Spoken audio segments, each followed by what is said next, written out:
School की सबसे लोकप्रिय लड़की ने जानबूझकर गूंगी समझी जाने वाली लड़की का नाम सिंगिंग प्रतियोगिता में लिखवा दिया। इस वजह से स्टाफ ने उसे भी प्रतियोगी घोषित कर दिया। जैसे ही छात्रों को पता चला कि अगली प्रस्तुति एक गूंगी लड़की देने वाली है, पूरा हॉल हंसी और मजाक से गूंज उठा। सब लोग उसकी बेइज्जती देखने का इंतजार करने लगे। उधर उसका बॉयफ्रेंड गुस्से से आग बबूला हो गया। उसे लगा कि लड़की इस मौके का फायदा उठाकर सबके सामने उनके रिश्ते का सच बताना चाहती है। इसीलिए जैसे ही लड़की स्टेज पर जाने लगी, उसने सबके सामने उसे जोरदार थप्पड़ मार दिया और गुस्से में बोला, स्टेज पर जाकर खुद की बेइज्जती मत करवाओ। लड़की ने बिना डरे उसे जोर से धक्का दिया और सीधे स्टेज पर चली गई। उधर वो स्कूल की लड़की अपनी चाल सफल होने पर मुस्कुरा रही थी, लेकिन अगले ही पल लड़की ने माइक उठाया और जैसे ही उसने गाना शुरू किया, उसकी मीठी और सुरीली आवाज पूरे हॉल में गूंज उठी। पूरा सभागार सन्न रह गया। किसी ने सपने में भी नहीं सोचा था कि जिसे सब गूंगी समझते थे, वो इतनी खूबसूरत आवाज में गा भी सकती है। गाना गाते हुए उसके मन में पिछले 3 साल की सारी यादें घूमने लगी। उसे याद आया कैसे उसका बॉयफ्रेंड उसे छोड़कर स्कूल की उसी लड़की के करीब होता चला गया था। दर्शन खत्म होने के बाद लड़का तुरंत उसके पास आया और पूछा, तुम बोल कब से रही हो? लड़की ने शांत आवाज में जवाब दिया, मैं कभी गूंगी थी ही नहीं। असल में 3 साल पहले लड़की की आवाज चली गई। उस हादसे के बाद वो बेहद असुरक्षित और हीन भावना से भर गया था। उसका आत्मविश्वास लौटाने के लिए लड़की ने खुद भी गूंगी होने का नाटक किया। वो उससे सिर्फ इशारों की भाषा में बात करती रही ताकि उसे कभी अकेलापन महसूस ना हो। उसने मेहनत करके इतने पैसे भी जमा किए कि लड़के का इलाज कराया जा सके, लेकिन जैसे ही उसकी आवाज वापस आई, वो उसी लड़की से शर्म महसूस करने लगा जिसने उसके लिए सब कुछ किया था। स्कूल में वो अक्सर उसे पहचानने से भी इंकार कर देता और धीरे धीरे स्कूल की सबसे लोकप्रिय लड़की के और करीब होता चला गया। अब लड़की पूरी तरह टूट चुकी थी। उसने उसी पल उससे रिश्ता खत्म कर दिया। लड़का घबराकर उसे रोकने लगा। वो बार बार उसे रुक जाने की विनती करता रहा। तभी लड़की का बचपन का दोस्त वहां आ पहुंचा। वो उसे घर ले जाने आया था। जब लड़के ने देखा कि वो उसकी इतनी परवाह करता है, तो उसने गुस्से में पूछा, तुम दोनों के बीच आखिर रिश्ता क्या है? लेकिन अब लड़की उसके किसी सवाल का जवाब नहीं देना चाहती थी। वो चुपचाप अपने बचपन के दोस्त के साथ वहां से चली गई। उसी पल लड़के को एहसास हुआ कि इस बार वो उसे हमेशा के लिए खो चुका है। उसने उसे रोकने की कोशिश की,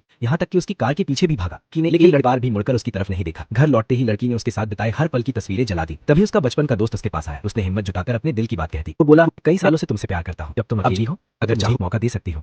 लड़की कुछ पल के लिए चुप रह गई। वो अभी किसी नए रिश्ते के लिए थी।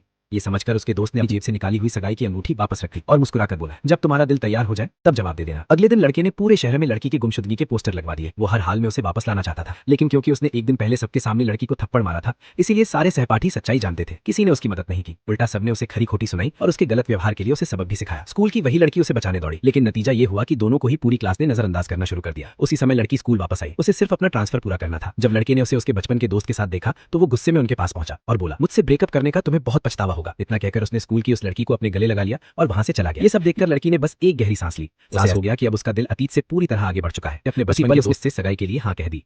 पार्ट 3 के लिए लाइक सब्सक्राइब।